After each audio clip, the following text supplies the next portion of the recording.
Okay, the first question. What issues inspired you to run, and how will you tackle them? Well, the first issue that inspired me to run was back in last year with the Robert E. Lee.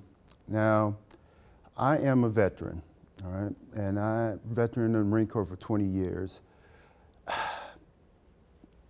You know, I know this is going to be a touchy subject, and some people are probably going to be a little upset with my answer, but I do not believe that we should do away with our history. As a veteran, I studied some of Robert E. Lee's tactics, and I was quite impressed with his tactics. So I have a professional likeness for him. The other thing is that no matter what we do, 50% is going to dislike it, 50% is not going to dislike it. The problem I had was that some of the things I read was that individuals went to members of the school board, told them what they thought, and the majority was on one side, but the school board didn't listen to them. As an elected official, you got to remember, you're rental property, and you have to serve the people. You don't need to have your own agenda. You need to serve the people. So that motivated me. The other thing was this incident with Coach Clements. I was an athlete in high school. One time I felt like I did not get a fair time on the basketball team. And my dad told me, he said, son, if you're not getting any spare time, more time on the team, you need to be out there in the driveway shooting some more hoops. So I thought it was very unprofessional that allegedly a school board member actually went to the coach to play. Somebody had asked me a question about what I would have done if I would have been on the member of the school board, and my answer was simple. There would have been 2 resignations that day because I would have looked her square in the eye and told her, you need to go. My language probably would not have been that clear, but both of us would have been resigning. So those are the 2 main things. And how do I plan to resolve some of these issues? First off, I'm not going to make a lot of promises to people out there that I'm going to do this, and if you elect me, that the school board, Amarillo Independent School District, is going to be a utopia, and we're all going to be walking hand in hand singing Kumbaya. I'm going to listen to the people. If the majority of the people tell me they want something this way, I might not agree with them, but my job, my duty is to serve the people, and that's exactly what I'm going to do. So when people ask me, what am I going to do on the school board? I'm going to serve the people. Okay.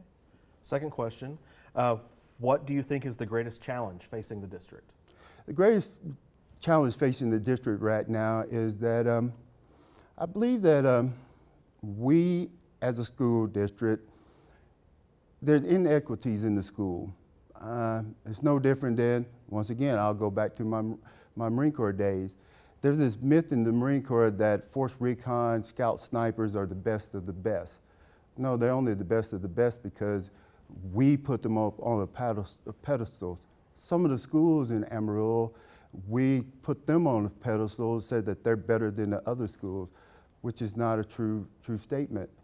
So one of the challenges that I see is how am I going to bring up these other schools that people like to say, oh, that's not a good school. Oh, you don't want your kid to go to school there. There is a serious migration right now going south. Randall's getting bigger, ASID is getting smaller. So that's going to be a challenge. How do I convince people, or how do we convince people to keep their kids into the Amarillo Independent School District? The other thing is that me as a parent, my kids are grown right now, is that before I moved anywhere, the first thing I looked at was the schools. Before I took an assignment, what type of schools do this place have? So when parents pick to come to Amarillo because we're trying to get new jobs, we're trying to grow our economy, the schools have to be in line with what we're trying to have the economy look like. So that's going to be a challenge, and I'm going to have to work with the other 6 school board members and the teachers and the superintendents to put our school system up on that pedestal. All right? Okay. And the final question, In the year since Parkland, there's been a school shooting on average every 12 days. What security concerns do you have in Amarillo, and what's your position on arming school employees? Well, that's a tough one right there. That is a tough one right there. You know, I made a living carrying a weapon everywhere I went. But you know, teachers, they're called teachers. They're not called armed security guards. They're not called soldiers. They're not called mercenaries. They're called teachers. I prefer my teachers to actually teach. I want them to teach. As far as arming, I'm all for special, unknown individuals, just like when we get on the airplane, we don't know who our armed marshal is, to have be armed. As far as security measures, I'm going to have to sit down once again with the other 6 members, and we're going to have to take a long look at this. We're going to have to look at other schools and see what they're doing to try to alleviate this problem, because that is a problem. That is a serious problem.